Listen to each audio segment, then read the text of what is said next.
বিসমিল্লাহির রহমানির রহিম। আসসালামু আলাইকুম। আল্লাহর রহমতে আপনারা তো বিগত কোনো সময় থেকে ভালো আছেন নাকি? আপনাদের ছেলের সন্তানরা বাসায় থাকে, আপনারা চিন্তামুক্ত ভাবে থাকতে পারেন, যেটা গত 16 বছর থাকতে পারেন নাকি? আমরা আরো ভালো থাকতে চাই, ঠিক কিনা?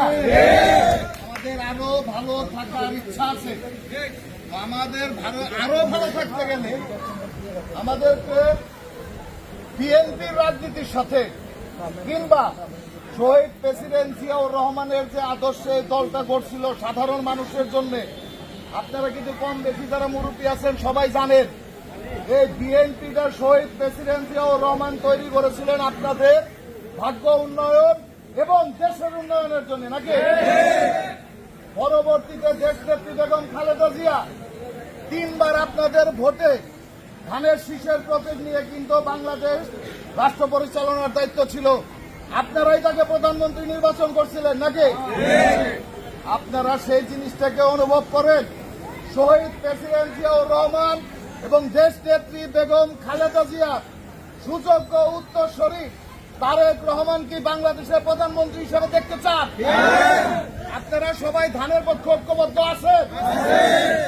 যে লোকটা বিগত 16.5 বছর হিওর দৌলতপুর শিবালয় প্রতিটি আনাচে কানাচে 22টা ইউনিয়ন 198টা ওয়ার্ডে প্রত্যেকটা জায়গায় বেগম খালেদা জিয়া এবং তারেক রহমানের প্রতিটা নির্দেশ নিয়ে মাঠে প্রান্তরে বাজারে ঘুরে বেরিয়েছে, এই দলের প্রচার করেছে, বিপদগ্রস্ত নেতার পাশে কর্মীর পাশে থেকেছে।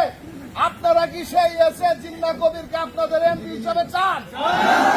ইনশাল্লাহ আপনারা যদি ঐক্যবদ্ধ থাকেন, আগামী নির্বাচনে দেশনেত্রী বেগম খালেদা জিয়ার আস্থাভাজন এবং বিএনপির ভারপ্রাপ্ত চেয়ারম্যান তারেক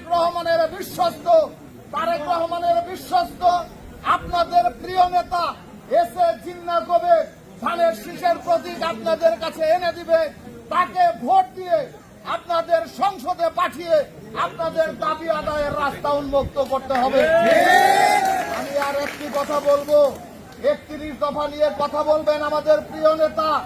31 দফার দরকার হয়েছে কেন?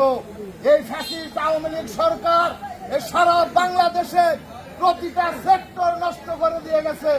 এই ধ্বংসপ্রাপ্ত দেশটাকে ঠিক করার জন্য রাষ্ট্র কাঠামো মেরামতের 31 দফা প্রণয়ন করেছেন বিএনপির ভারপ্রাপ্ত চেয়ারম্যান জনাব তারেক রহমান।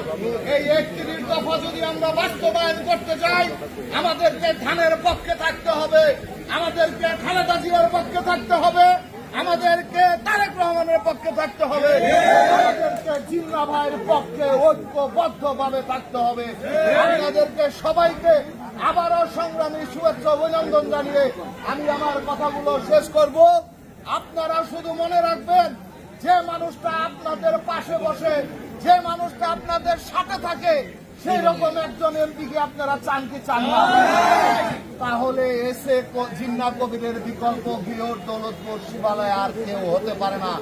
উনি আপনাদের মতো সাধারণ মানুষ, তৃণমূল থেকে কাজ করে আজকে এসে জিন্না কবির হয়েছে। আপনাদের কারো সন্তান, কারো ভাতিজা, কারো ভাই। উনি কোন শিল্পপতি না, কোন বড় নেতার সন্তান না। উনি আপনাদের পরিচয়ে পরিচিত, আপনাদের ভালোবাসায় সিক্ত। আগামী নির্বাচনে ইনশাল্লাহ উনি ধানের শীষের প্রতীক নিয়ে আসবে। আপনারা এসে জিন্না কবিরের পক্ষে সবাই ঐক্যবদ্ধ থাকবেন, ধানের পক্ষে থাকবেন, এই আশাবাদ ব্যক্ত করে আমি আমার সংক্ষিপ্ত বক্তব্য শেষ করছি। প্রেসিডেন্ট জিয়াউর রহমান অমর হোক, বেগম খালেদা জিয়া জিন্দাবাদ, আগামী দিনের ডিস্ট্রিক্ট প্রধানমন্ত্রী তারেক রহমান জিন্দাবাদ, জিন্দাবাদ, জিন্দাবাদ। আসসালামু আলাইকুম।